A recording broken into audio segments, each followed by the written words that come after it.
So, hello. Hi. Just so you know, Ruby people clap first. So if you want to be better than Ruby, you have to clap first. So, oh my God, thank you. Wow, yay. Hello. Just some really very quick housekeeping stuff. Hello, Yasmin Archibald, junior developer, professional girl, the person talking right now. Follow me on stuff if you like. If you need a junior developer, hello, I am one. And if you like making weird code stuff, we should be friends and make weird code stuff together. Hi, someone please hire me. Anyway, I originally wrote this for web directions as what do you know now? And the thing that I now know is whether or not it was a terrible, terrible idea to quit my job and join a 3 months software engineering immersive. General Assembly is the best thing I've ever done for myself, but just a terrible, terrible mistake, and an expensive one at that. Stress! The story goes like this. I enrolled, I interviewed, I got in, and I started feeling incredible self-doubt, and that feeling was justified.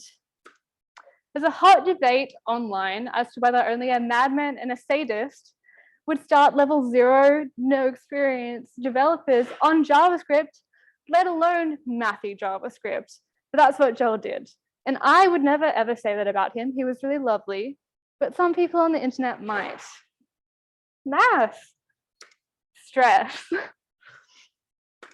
This almost broke me. Week 1, never programmed before, learning JavaScript for the first time. Never was too good at math in high school.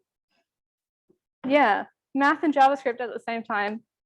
At the time, my personal hell. This, oh my God, this thing. So I had assumed that we all had to hard code this thing. Every other student was flying past this question. Maybe not flying, but they got through it before me. Turns out they were all using built-in feature of JavaScript that I thought we were not allowed to use. I'd seen it online, just assumed it was banned for some reason. Stress. The reason I had assumed it was banned was because a couple of days before I had submitted this for my homework, had no idea what any of this stuff was. We hadn't learned arrow functions yet. We hadn't learned pretty much anything that's on this page yet.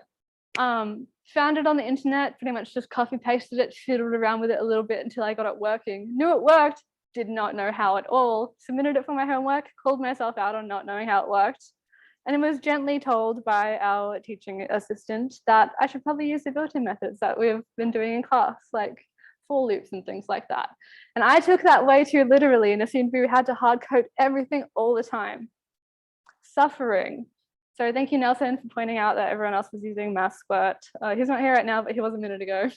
Hi, Nelson, wherever you are. I felt like dirt.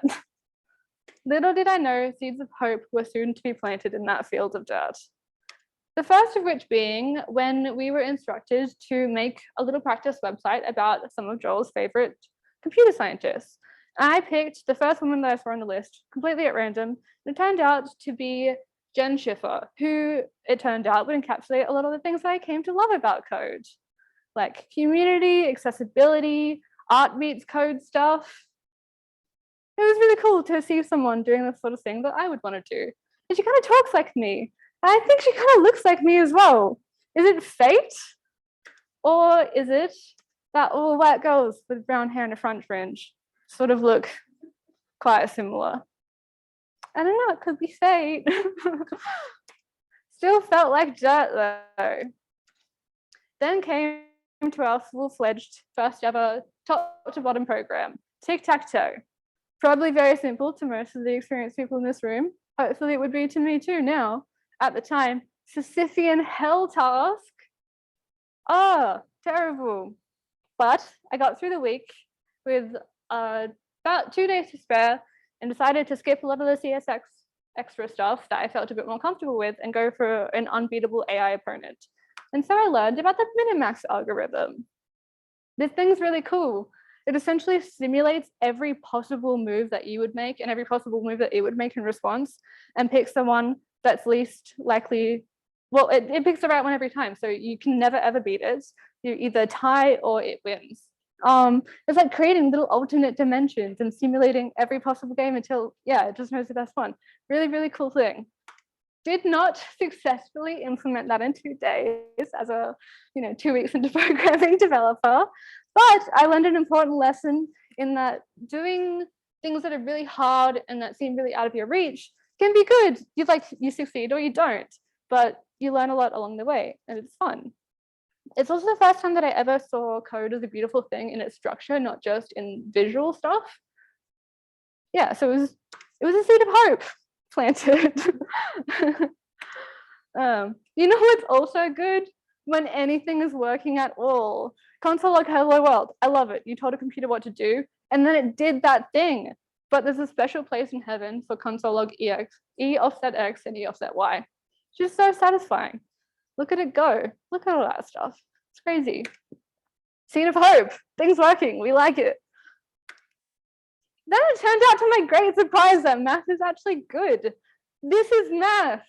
That is math. What? Crazy. Good to know though. A lot more seeds of hope were planted when I found a lot of other coding people doing stuff that I think is amazing. So shout out to Tim Holman, Stephen Wittens, the chick from processing whose name I always forget, Lonely McCarthy, please Google her, actually she's amazing. Tim Holman, Bruno Simon, all great computery coding people. Seeds of hope. The rest of the course pretty much went like this. Drew that on the back of my hand, can you tell? When things are going well, I'm a god. When things are going badly, I suck. The difference between that and the other one is like a minute half the time. Oh, the highs and lows. One high was when I started playing around with 3JS and I showed my friend Ben, who said, "You have peeked behind the curtain, seen God, and have become him." A low point happened when I showed my friend Beck, who said, "But what does it do?" And I said, "It spins." And she said, "I'm sure that was very hard." And so those seeds of hope sprouted and unfurled their first little leaves, and a nerd was born. But I still have to admit that it was a terrible, terrible mistake, because I'm a huge nerd now, and I'm not going to be fun at parties anymore if I get invited to them, which is getting less and less likely by the day. The end. Oh my God, thank you. So hireable. Someone hire her. Yeah, someone please hire me. Yasmin Archibald, junior software developer, professional gal.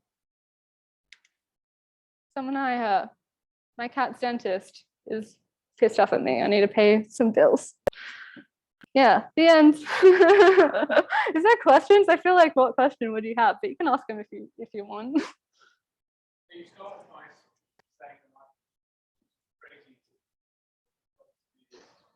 Yeah. I was a photographer. Yeah. I feel like you have, yeah, maybe. I don't know, what do you think? I feel like I'm not the qualified person to answer if I am crazy. So like, I'll let my therapist be the verdict, I guess. Be the judge, yeah. I don't know, put it to a vote. No. Yeah, no. You kind of learn it, you get good at it. Oh, maybe it is if you, nah, I don't know. It was hard owning a small business and like having a client-facing small business during a pandemic. That was definitely hard. Yeah, probably encouraged me over this way a little bit faster than otherwise would have naturally happened. So yeah, there's hard parts and there's easy parts, I guess. Yeah. Anyone else? No? Cool. I think we're getting kicked out of the building, so we should probably go.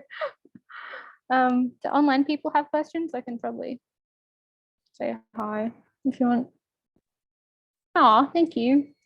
Also, goodbye, I guess. And no one can adjust the camera. Apparently it'll fall over if we touch it. But yeah, the end.